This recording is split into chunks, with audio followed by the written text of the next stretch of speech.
If you're launching a new product, service, or solution, this video is definitely for you. In it, we'll cover how to map your path of trust, build third-party validation, and craft a narrative that survives scrutiny. I will walk you through an example of a healthcare tech company and what we did together to crush its awareness goals as it launched. There are specific steps you can use if you find yourself in the same industry predicament. First, let's clarify what we actually mean by unproven technology.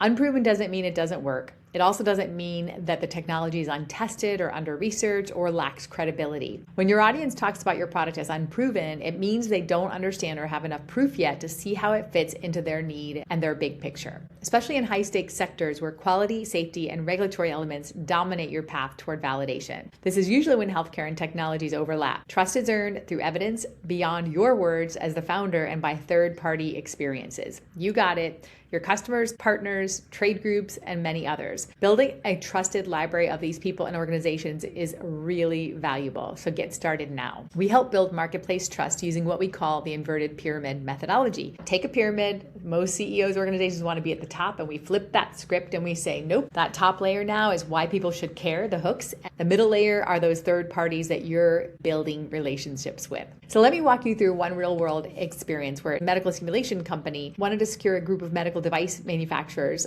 the top in the world actually, and a hospital footprint nationwide.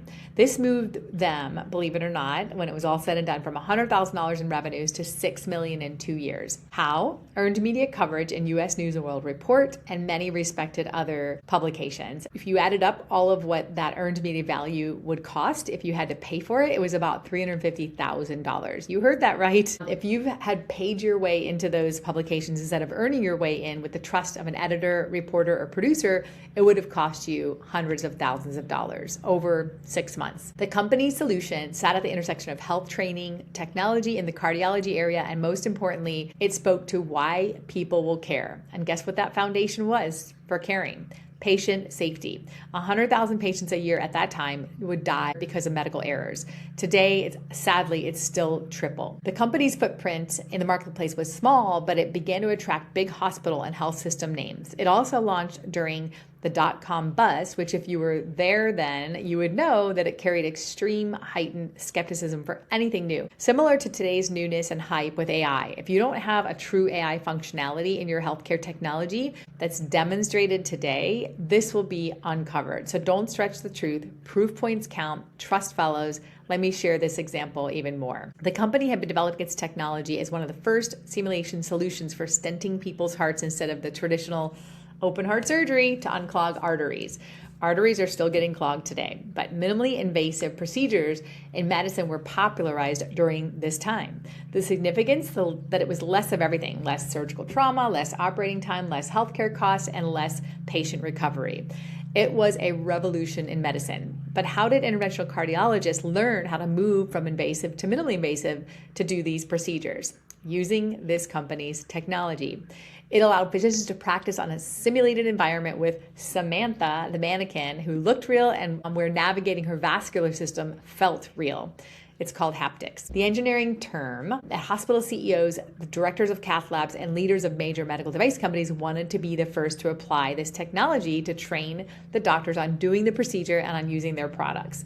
Both groups wanted the same result: enhanced patient outcomes and decreased costs, and to be included in the announcement that they were first and the earliest of the adopters.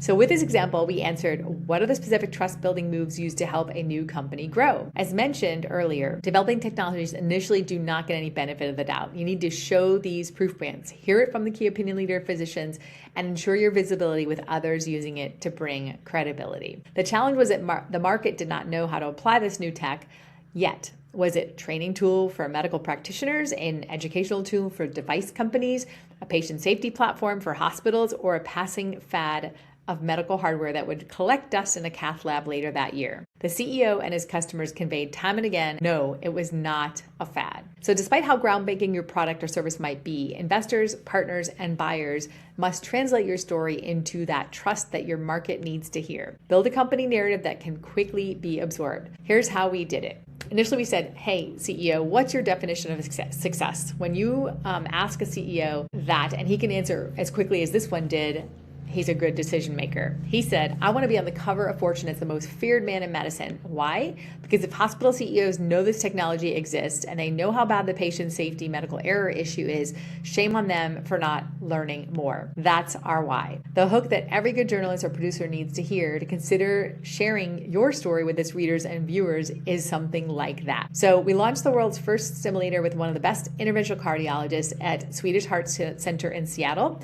And then we leveraged a conference opportunity where we were invited to participate and show the procedure being done in front of 8,000 doctors who several had seen the technology before and were going to be duped.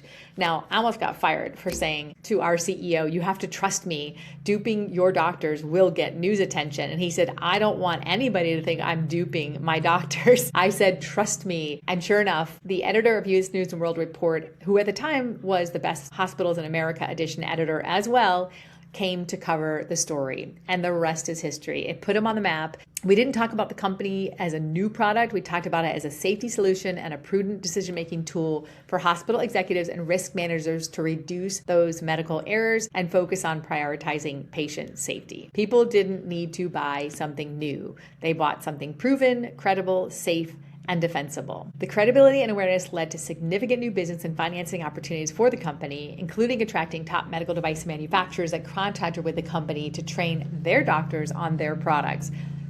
Sidebar secret here, we happen to see these contracts and agreements get accelerated with the fact that they could be included in the company's announcement to be in the world the first simulation technology used in the cardiology space to promote patient safety. The company also secured its next round of financing because now investors had proof. It landed national hospital clients across the country, filling out its geographic footprint. And as mentioned, in 2 years, the revenues went from $100,000 to $6 million. This wasn't storytelling win alone. It was proof that third-party validation, when done right, doesn't only build awareness, it builds revenue, partnerships, and long-term market position. So when you're faced with bringing unproven technology to market, remember you are engineering trust in the marketplace first. Here's your next move. Write this sentence down. They'll trust us when they see X. Now plug in your proof, not adjectives, proof.